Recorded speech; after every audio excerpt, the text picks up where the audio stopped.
segmento que no caso é a advocacia criminal, especialmente a advocacia voltada para o tribunal do júri. E nós temos percebido que há uma deficiência muito grande no contexto atual, e a gente percebe que existem 3 momentos da advocacia criminal, especialmente dos que atuam no tribunal do júri. Se a gente fizer aqui uma análise dos advogados de até 10 anos do trabalho no tribunal do júri, essencialmente, você vai contar com muita dificuldade quem são os que trabalham nessa linha no tribunal do júri. E se você pegar os de 10 para 30 anos, já de estrada, como advogados, como tribunos que são, nós vamos perceber que esse número também está muito escasso. A gente tem dificuldade de apontar quem são os que trabalham efetivamente no tribunal do júri. Por quê? Porque nós estamos em crise lenta, de uma argumentação massiva, de uma argumentação expressiva. Quando falo violenta, não no sentido de apresentar o mau comportamento ou brincar, ao contrário, mas rica de conteúdo, rica de referencial prático, teórico, nessa tratar com cada um de vocês, é justamente isso, as experiências que a gente colecionou ao longo dos anos no tribunal do júri e demonstrar a vocês o que é efetivamente ser um tribuno, porque nós temos que analisar uma dimensão muito especial. Nem todo criminalista é um tribuno, nem todo advogado que faz sustentação oral em tribunais superiores é um tribuno operoso no tribunal do júri. E nem sempre esses advogados de grandes escritórios que fazem sustentação oral no STJ, no STF, quando cai na plenária do júri, ele se apaga. Outra coisa é você chegar perante um tribunal popular, onde se tem um conselho de sentença formado por 7 pessoas, existe de um lado uma família que clama por justiça e outra que está lá também clamando por justiça, e a depender do viés, tem uns que clamam a inocência martirizada, tem outros que querem tão somente uma condenação para aliviar a dor daquele que se foi. Então o tribunal do júri ele lida essencialmente com crimes dolosos contra a vida na sua forma tentada e consumada e os crimes a eles conexos, aqueles que geram conexão e decorrência do homicídio praticado. Então o tribunal do júri nós chamamos de tribunal das lágrimas, porque é o palco da tragédia humana. No tribunal do júri não há vencedores, todos saem perdendo, porque ali se prestigia, não no sentido positivo, a tragédia humana. E dos autos do tribunal do júri, nós sentimos um odor de sangue, é uma advocacia de sangue. Para que se possa trabalhar efetivamente no tribunal do júri, nós precisamos, em primeiro lugar, ter a coragem de saber que é uma área extremamente delicada. Em segundo lugar, nós temos também que saber que existem perigos inerentes a essa profissão, de modo que não raras vezes a gente ouve a notícia, assassinar um advogado. Então a gente tem que observar que a gente está lidando com esse tipo de situação. A gente às vezes, quando cai no golpe, e às vezes é fruto de um estelionato, às vezes perde uma mixaria em termos financeiros, a gente já fica louco. Você imagina quem perde um ente querido por ocasião de um evento homicida. Os sentimentos que afloram realmente são os sentimentos mais primitivos que possui o ser humano. E quando nós tratamos de a perda de um ente querido, nós estamos falando de uma tragédia que acometeu não somente a vida daquele que se foi, a vida arrebatada, a vida ceifada. Nós falamos também de uma tragédia, de uma lacuna histórica que vai ficar em uma família. E essa lacuna histórica, existem famílias que agem da sua própria maneira, fazem justiça com as próprias mãos e vão lá e matam a pessoa daquele que praticou supostamente o delito. E o advogado, ele tem essa enorme responsabilidade de ser o para-choque dessa situação, de defender, não raras vezes, aquele que matou.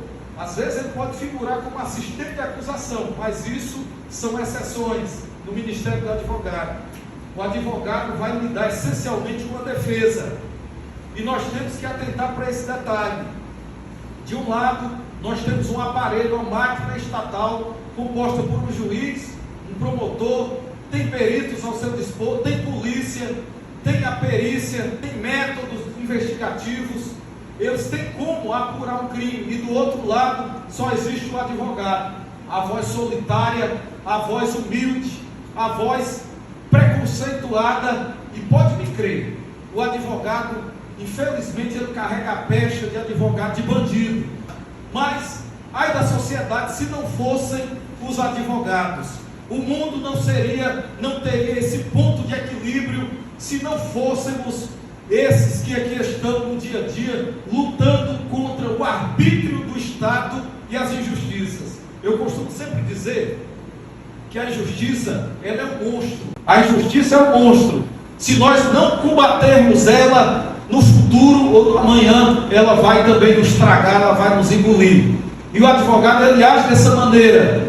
Às vezes, você chega no tribunal do júri, você percebe o furor persecutório do membro do Ministério Público em acusar. E quando você pega também um juiz que se desapega da lei e tem um viés punitivista, com base naquela teoria do direito penal do inimigo, a gente tem que fazer um esforço hercúleo, um esforço enorme, para que a gente lute, para que não se perpetue ali uma injustiça maior do que o motivo injusto que levou aquela pessoa a sentar no banco dos réus, que é o pior banco que o ser humano pode sentar-se. Saiba que o tribunal do júri, ele inicia-se ali no Código de Processo Penal, artigo 406, e o seu procedimento, ele está desenhado do 406 até o 497. É um procedimento especial, ele tem o rito próprio, ele é bipartido, ou seja, ele acontece em dois momentos.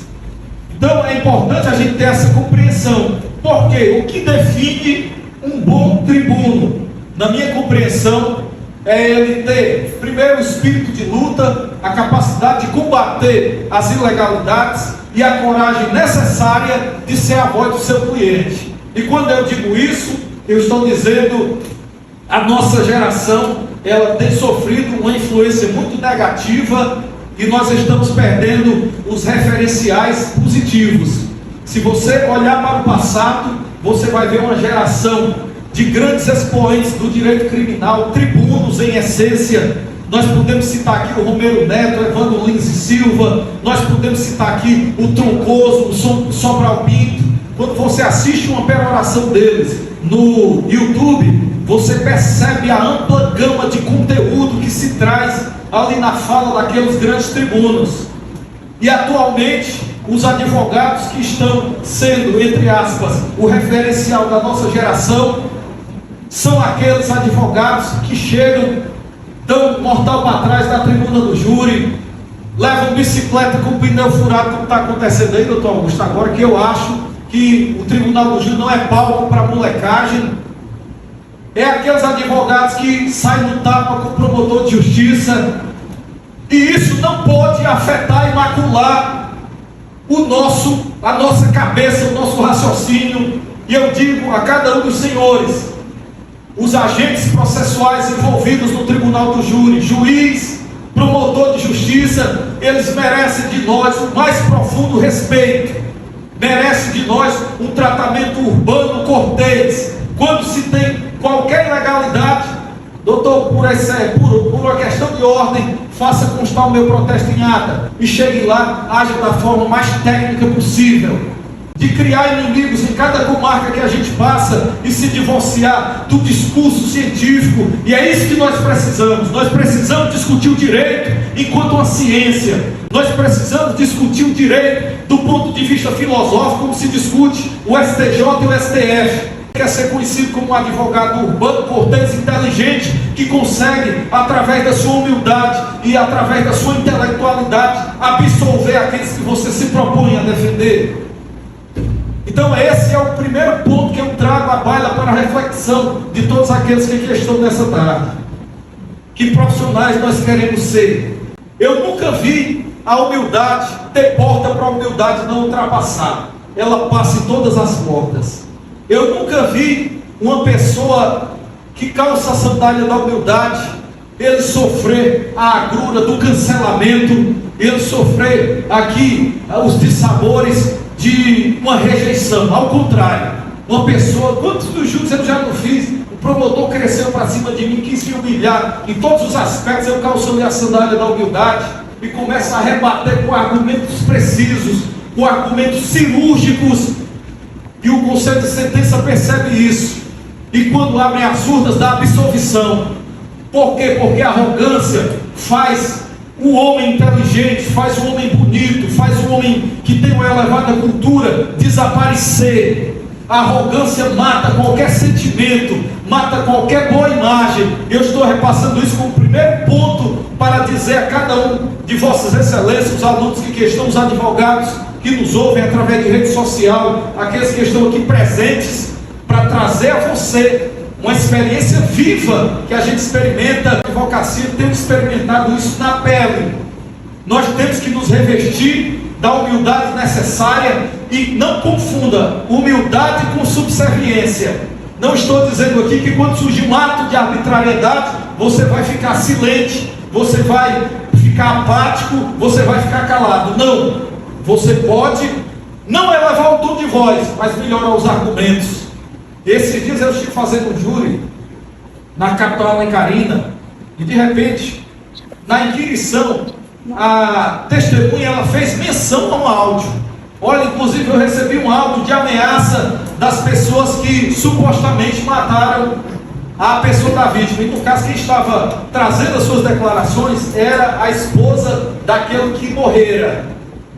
E diante disso, quando ela terminou de depor, eu disse para o magistrado: doutor, por uma questão de ordem, eu gostaria de suplicar a Vossa Excelência de que converta imediatamente o julgamento em diligência para o fim de que alguém nesta vara, ou até mesmo meu WhatsApp, eu forneço, para que essa pessoa que alegou que havia um áudio que ameaçava a família, possa imediatamente enviar esse áudio para qualquer WhatsApp indicado por este juízo, para que o conselho de sentença tome conhecimento do conteúdo desse áudio. O juiz ficou logo, porque isso não é comum acontecer, pedir a conversão do julgamento de diligência, apesar que é o direito que está facultado no Código de Processo Penal, na lei. O juiz: doutor, vou analisar, mas doutor, isso daqui é imprescindível para o deslinde da causa. Por quê? Porque a ilação maldosa, às vezes ela é pior do que a afirmação verdadeira. Dito de outro modo, às vezes a pessoa, ela joga um raciocínio, ela joga aqui um entendimento e faz aquela ilação, aquela insinuação maldosa, ela traz uma carga negativa pior do que o conteúdo de fato daquilo que houve no campo fático. E com isso o magistrado disse: não, vou me reunir aqui com o promotor e com os advogados, nos chamar lá dentro do gabinete. Ele disse: doutor, é o seguinte, eu vou pedir para enviar aqui para o WhatsApp, mas eu vou analisar. O juiz disse desse jeito: eu vou analisar primeiro o elemento que vai ter que ser explorado dentro dos autos ou nos debates na plenária. E eu não concordo, com todo respeito ao entendimento de Vossa Excelência, eu não concordo com esse pensamento. Se enviarem o conteúdo do áudio, a qual ela fez referência, ele tem que ser apresentado no conselho de sentença. Isso é, doutor, eu vou acatar o seu requerimento. Aí foi lá e apresentou o conteúdo. Aí tinha lá, de fato, uma ameaça. Aí foi inquirido a ela e perguntado se ela reconhecia aquela voz. Quem foi que ameaçou? Ela disse: não reconheço. Então não serve para o processo. Então eu estou citando aqui um exemplo da prática para dizer que a humildade não se confunde com subserviência. Às vezes você não tem aqui aquele espírito agressivo, mas você é um excelente advogado que argumenta muito bem. Nós temos que ser ricos nisso, de um cabedal teórico, nós temos que ser ricos na nossa argumentação. E aqui eu vou abordar mais um ponto e encerro a minha fala. Eu tenho ultimamente me aprofundado muito no estudo de a prova testemunhal no processo penal. E eu tenho feito reflexões profundas e tenho chegado a algumas conclusões. Na minha compreensão e não cabe na minha cabeça. É muito estranho a gente aceitar um modelo híbrido de coleta de depoimento de testemunha. Como é esse modelo?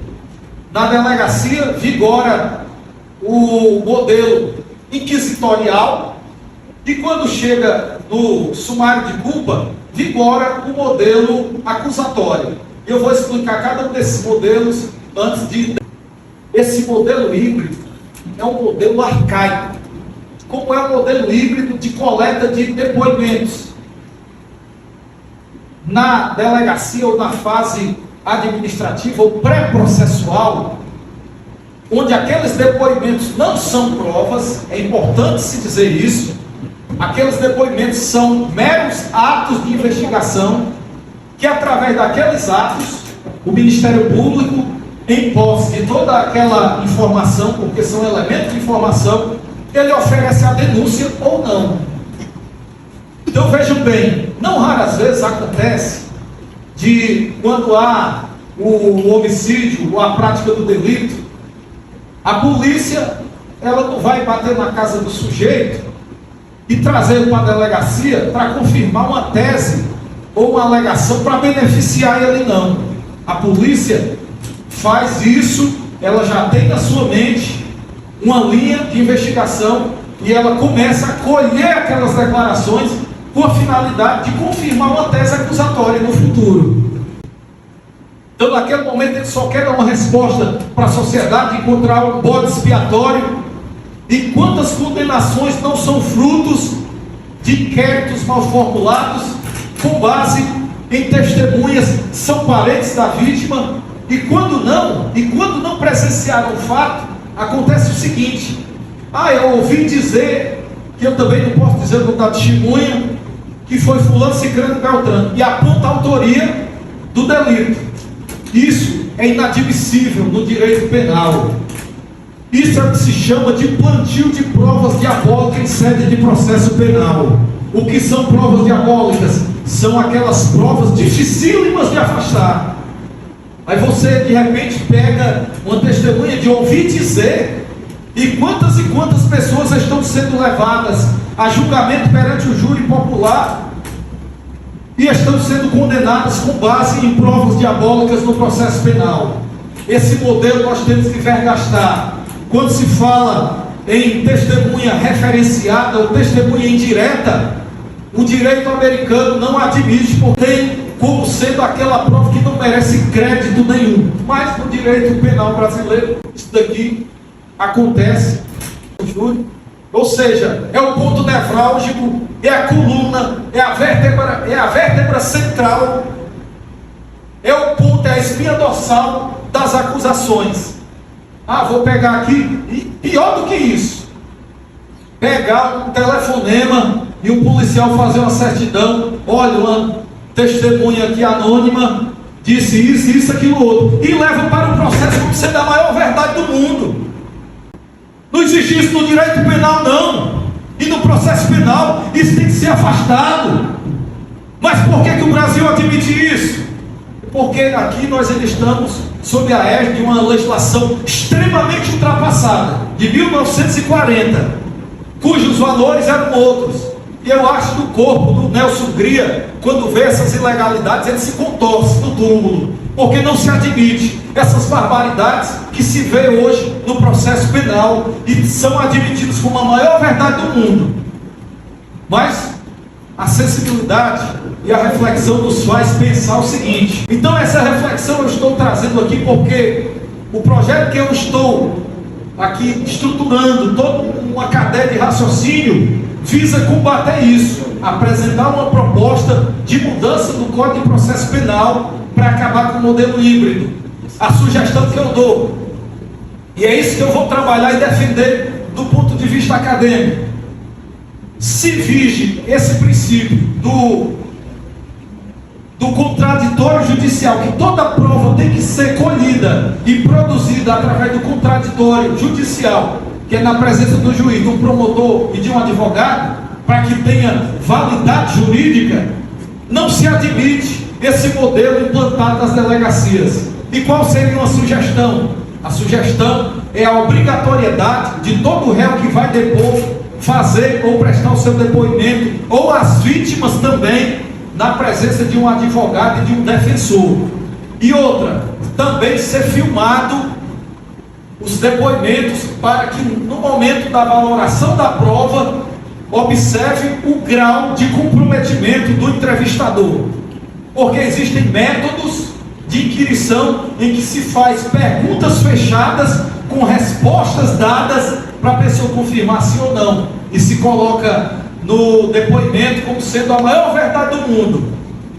Eu chamo isso daí de jeitinho brasileiro no processo penal. O entrevistador pergunta à pessoa que está lá com medo, que tem um temor reverencial, e às vezes, aí ele chega e o entrevistador faz assim, não raras vezes: você tomou conhecimento que no dia tal, fulano de tal, Beltrano, matou a pessoa de fulano de tal? Sim. A pessoa faz às vezes até com a cabeça, balançando positivamente. Aí ele coloca lá no depoimento que no dia tal, fulano de tal, na presença de tal, matou Cicrano, Beltrano e fulano. E são esses depoimentos que estão levando à condenação, muitas vezes, de pessoas inocentes. Garantia, nós vivemos sob a égide do devido processo legal, de um processo off-law ou devido processo legal, que nada mais é do que a observância, a estrita observância das regras do jogo. Se a lei diz isso, tem que obedecer à lei. É só isso. Mas nós vivemos aqui, como eu disse, diante de uma realidade onde o depoimento testemunhal, na visão dos juristas italianos, que é a prostituta das provas, porque ela sofre influências endógenas, sofre fatores externos, coação, perguntas fechadas, e se chega à produção daquele elemento de informação. E na primeira fase, quando o juiz não faz o filtro, ele leva à segunda fase, que gera as condenações mais absurdas. E lamentavelmente, até o Equador, a Bolívia, já tem o juízo das garantias. Suspendeu a figura do juiz da garantia.